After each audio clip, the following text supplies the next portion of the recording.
नमस्कार, मी अश्विन बापट. आपण बघताय 10च्या बातम्या एबीपी माझावर. बुलेटिनच्या सुरुवातीला बातमी येते राष्ट्रवादीच्या गोटात. उपमुख्यमंत्री सुनेत्रा पवार प्रफुल्ल पटेल यांच्या दिल्लीतल्या निवासस्थानी भेटीसाठी दाखल झाल्या. त्यांच्यासोबत पार्थ आणि जय पवार देखील उपस्थित आहेत. पक्षातल्या घडामोडी आणि माध्यमांमधील चर्चांमुळे पटेल नाराज असल्याची चर्चा आहे. पक्षाच्या सर्वेसर्वा सुनेत्रा पवार कालपासून दिल्ली दौऱ्यावर आहेत.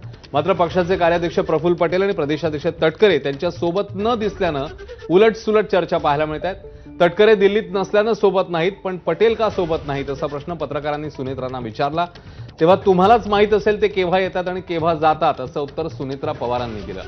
या विधानाचे अनेक अर्थ आता लावले जात आहेत. अखेर या चर्चांना पूर्णविराम देण्यासाठी पार्थ पवार मग मैदानात उतरले. तटकरे आणि पटेलांची पाठराखण करत त्यांनी विनाकारण निर्माण केलेले वाद हे टाळण्याचा सल्ला टीका करणाऱ्यांना दिला.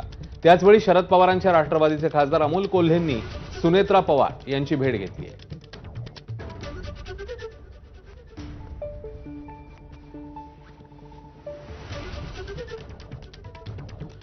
आणि या संदर्भात अधिक अपडेट घेऊया सोमेश कोलगे यांच्याकडनं. सोमेश, साधारण किती वाजता ही भेट सुरू झालेली आहे? सध्याची काय माहिती मिळतेय? कारण काय आहेत नेमकी या भेटीची? सोमेश. अश्विन जी माहिती आपल्याला आपल्या सूत्रांकडून मिळते त्यानुसार जय पवार, पार्थ पवार, सुनेत्रा पवार हे भोजनासाठी, डिनरसाठी म्हणून प्रफुल्ल पटेल यांच्या घरी गेलेले आहेत. पण त्याच वेळी काही एजन्सीजकडून अशीही बातमी पेरण्याचा प्रयत्न होतोय की प्रफुल्ल पटेलांची नाराजी दूर करण्याकरिता ते तिथे गेले आहेत का. तर आत्ताची पोझिशन अशी आहे की प्रफुल्ल पटेलांच्या निवासस्थानावरून याविषयी अधिकृतपणे कन्फर्मेशन द्यायला कोणीही तयार नाहीये आणि ही बातमी कन्फर्म करण्यासाठी पार्थ पवारही तयार नाहीयेत. त्यामुळे इथे आपल्याला एक असा माइंड गेम दिसतोय की ज्यामध्ये प्रफुल्ल पटेलांना राष्ट्रीय कार्याध्यक्ष नेमलेलं नाही अशा बातम्या आल्या. त्या बातम्या कोणी फेटाळल्या नाहीत, पण दुसऱ्या बाजूला प्रफुल्ल पटेलांकडून आपलं वजन किती अजूनही तसंच आहे हे दाखवण्याचा प्रयत्न होतोय का. आणि दुसऱ्या आणखीन एक त्याच्या पलीकडे जाऊन अजूनपर्यंत याविषयी अधिकृत माहिती समोर आलेली नाही. त्यामुळे स्नेहभोजनाला दिल्ली दौऱ्यावर असताना सुनेत्रा पवार प्रफुल्ल पटेलांच्या घरी गेल्या. तर ती संधी म्हणून त्याचा उपयोग या अशा स्वरूपाच्या माहिती देण्यातून केला जातोय का, असे असंख्य प्रश्न आहेत.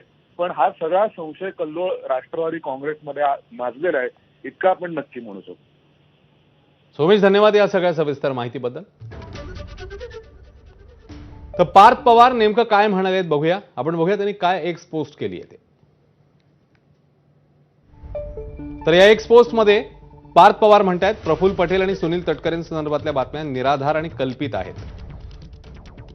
दोन्ही नेत्यांची अनेक वर्षांपासून पक्षासोबतची निष्ठा आपल्यासाठी मार्गदर्शक आहे. ज्येष्ठ नेत्यांबद्दलचा वाद निर्माण करणं दुर्दैवी आहे, त्याचा निषेध करायला हवा असं या पोस्टमध्ये पार्थ पवार म्हणाले. तर राष्ट्रवादीतल्या कोणत्या घडामोडींमुळे राजकीय वर्तुळात तर्कवितर्कांना उधाण आलंय, त्या घडामोडी काय आहेत ते बघूया. विलिनीकरणाच्या चर्चेची माहिती असल्याची तटकरेंची माझाच्या मुलाखतीत कबुली ही पाहायला मिळालेली होती. सुनेत्रा पवार बुधवारी रात्री अचानक दिल्लीमध्ये पोहोचल्या. तटकरे पटेल सोबत नसल्यानं चर्चांना मग उधाण आलं. पटेलांबद्दल विचारलं असता सुनेत्रांच्या उत्तराने भुवया उंचावल्या. पटेल तटकरे आमचे मार्गदर्शक अशी पार्थ पवारांची एक पोस्ट देखील आली. सुनेत्रा पवार पटेलांच्या निवासस्थानी पोहोचले आहेत आणि आता पार्थ आणि जय पवार तिकडे उपस्थित आहेत. या सगळ्या घटनाक्रम घडामोडी लक्षात घेतल्यानंतर राष्ट्रवादीच्या संदर्भातल्या तर्कवितर्कांना उधाण आल्याचं पाहायला मिळतंय. इकडे